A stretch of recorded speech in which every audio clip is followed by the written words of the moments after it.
We're showing you pictures there of BJP leader Varun Gandhi in Sultanpur today. He's going to be filing his nomination as the BJP's candidate from that constituency. Remember, this constituency joins his cousin Rahul Gandhi's constituency, Amethi.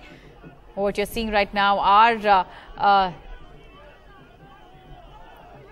petals being showered on Varun Gandhi there. A colourful roadshow really there in Sultanpur.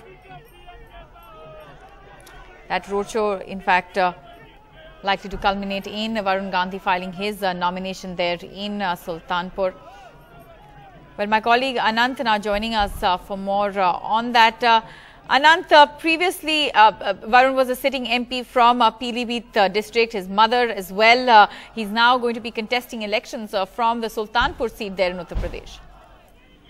Well, absolutely. Pilibhit was a seat that Varun had to vacate for his mother because Maneka Gandhi won with a very slim margin from the Aula constituency the last time she became a parliamentarian from there. So perhaps she wanted to return to Pilibhit, which is why Varun also had to look for a new constituency. And perhaps Sultanpur in that case seemed ideal because it was the closest that he could come to this particular pocket borough of the Gandhi family without actually interfering directly into the constituencies of his aunt Sonia Gandhi and his cousin Rahul Gandhi. But his contest from Sultanpur is loaded with symbolism, as we've been pointing out about how it was essential for him to also, in a sense, return to his father's Karm Bhumi. And this is something that also resonated in his speeches when he reached Sultanpur.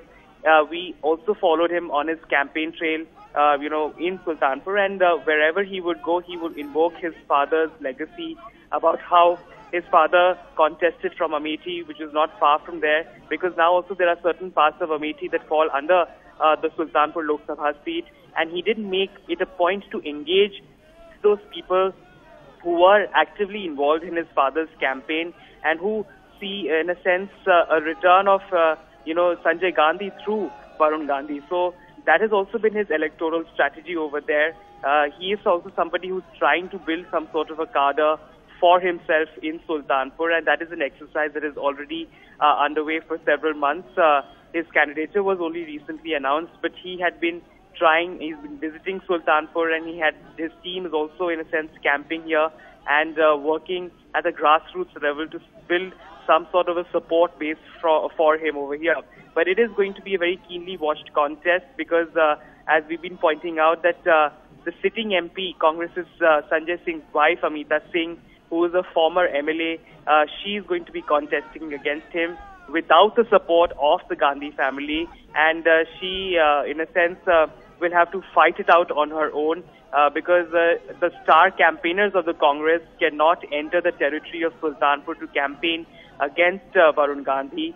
This is an understanding that exists between both sides of the family and which will continue to be maintained in the days ahead as well. But as we've been pointing out about the fact that there is this now fresh controversy over Priyanka Gandhi's appeal to voters to vote against Varun Gandhi, which is something that, in a sense, was rather unexpected to a certain extent, and we could possibly see a reaction from Varun Gandhi. Either sides have actually strayed away from actually making any sort of direct personal attacks on each other, and they try to preserve the relationship that exists between the family, at least between the cousins, to a very great extent.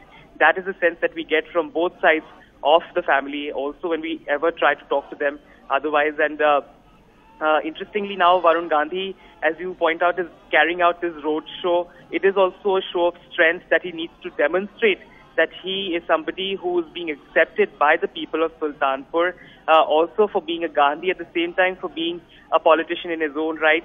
And interestingly, when we covered his campaign Bani in Sultanpur, Mr. Gandhi does not really invoke Narendra Modi, something that you see every candidate of the party doing in his speeches. We rarely see a mention of Narendra Modi in his speech making as far as engaging with the voters is concerned. He is trying to cultivate his individual identity, so to speak, in Indian politics, which is why the sense that we get from his camp is that there is never really an effort to name any other big leader of the party, including Mr. Narendra Modi, when he campaigns there. So that's the unique campaign style of Varun Gandhi in this election, and in the previous elections also. He says that he has never really invoked anybody else except his father or his mother, in order to, reach out to voters while campaigning, while electioneering or canvassing for himself.